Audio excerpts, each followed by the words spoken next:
It's full time at the Peter Mokaba Stadium in Polokwane. Lesotho 1, Nigeria 2. Ladies and gentlemen, Nigeria has won their 9th game in this World Cup qualifying series, and it's just one thing. Nigeria still seated on the 3rd of Group C with 14 points. This win took them from 11 points to 14 points, meaning that South Africa too played out a barren draw, a 0-0 draw against their opponents, while Benin Republic got the better of Rwanda away from home. This means that Benin Republic are top of the group with 17 points.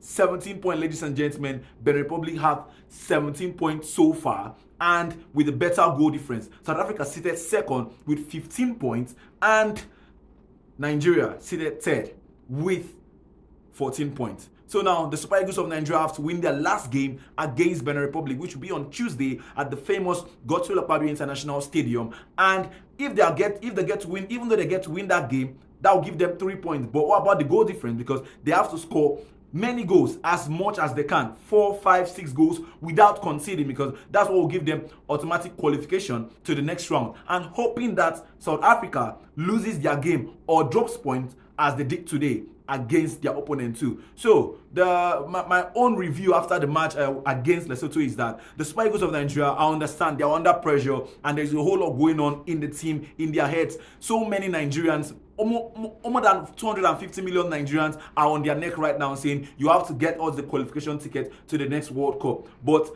can they do it? Well, they are on the virtue of doing it. But this win now says something. The spirit is high. They still have the momentum. They still have the hope. There's still a glimpse of hope for the Super Eagles of Nigeria to qualify for the next World Cup. But after the game against Lesotho, they were not too clinical in front of goal. We saw the likes of Ademola Lookman looking like he was match rusty, yeah? And not forgetting Stanley Nwabali, the keeper that made us concede our other goal. Well, he was solid from the first minute till he conceded that goal that was unnecessary, I would say. William Troost-Ekong, the captain of the side, who converted the first penalty, and I would say for sure that the defense of the Super Eagles of Nigeria are actually living up to expectation. But now, let's go to the midfield. The midfield was a little bit shambolic because at some points in the game, there was no Wilfred Ndidi again in the game. So just Alex Iwobi, who was finding it very difficult to give those defense-splitting passes. And don't forget too, they played out a 4-man strike today. Tola Rokodare, Victor Osimhen,